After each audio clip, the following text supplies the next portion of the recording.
The Hollow Tree. Prologue. Ashwood Forest had always been a place whispered about, a place half forgotten and half feared. At its edge stood the hollow tree, ancient, towering, and grotesque. Its bark was blackened and cracked, with a gaping hollow in its trunk that looked like a wound, raw and open to the world. The townsfolk said it was a place where the veil between the living and the dead thinned, where sorrow and despair could take root and grow like dark vines. No one who ventured too close after dusk ever spoke of what they saw, only that something watched. 1. Returning home. Maya Bennett's car rolled slowly along the twisting gravel road leading to Ashwood. She hadn't come back in 10 years. The memories she fled still clung to her skin like cold rain. Her brother Jonah disappeared in these woods 3 months earlier. The police called it an accident, a tragic misstep in the wilderness. But Maya knew better. She felt the hollow ache in her chest, a wound that had not healed. She parked near the edge of the forest where the hollow tree stood like a sentinel, its twisted branches clawing at the sky as if desperate to reach beyond the mortal world. As she stepped out, the air was sharp and biting. The photo of Jonah she carried felt heavier than ever. She moved closer to the tree. The bark was rough and cold, but under her fingertips, it pulsed faintly, alive.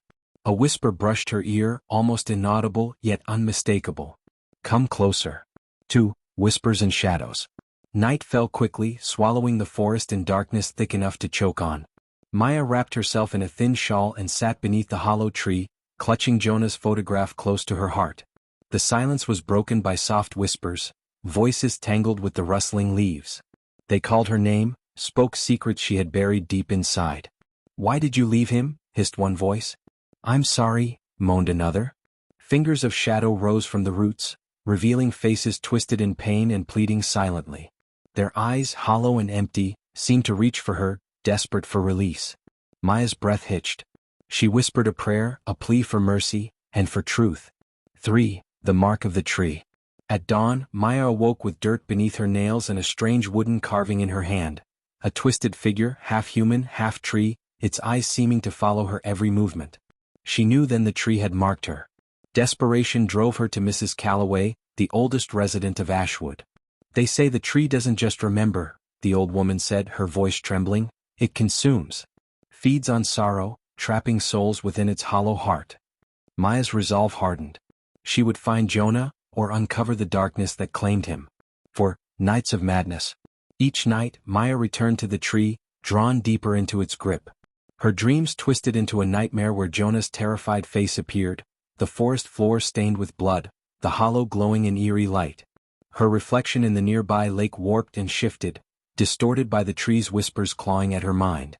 Friends noticed her change, the haunted look in her eyes, the tremble of her hands. But she could not stop. The tree's grasp was tightening. 5. The ritual. Armed with folk remedies and old symbols, Maya prepared a ritual beneath the tree. Salt and herbs circled her, candles flickered despite the still air. The hollow trunk pulsed and breathed, shadows spilling forth, coalescing into a woman woven of bark and sorrow, eyes wells of infinite grief. You brought me here, the figure whispered. Now you must join me. Maya fought the tendrils wrapping her heart, reciting ancient incantations. The tree screamed, shattering silence with a sound not of this world. Light burst from the hollow, banishing shadow. 6. Dawn and release. Maya awoke beneath the tree, dawn golden through leaves. The carving was gone. The weight lifted. The whispers ceased. In the distance, a laugh, light, free Jonah's laugh. The forest was quiet once more. Maya breathed in freedom. Epilogue. She left Ashwood behind again, this time with hope, but the memory of the hollow tree's sorrow carved into her soul. The forest still waits. The tree still listens. And some nights, if you stand quietly at its edge, you can hear the faintest whisper. Come closer.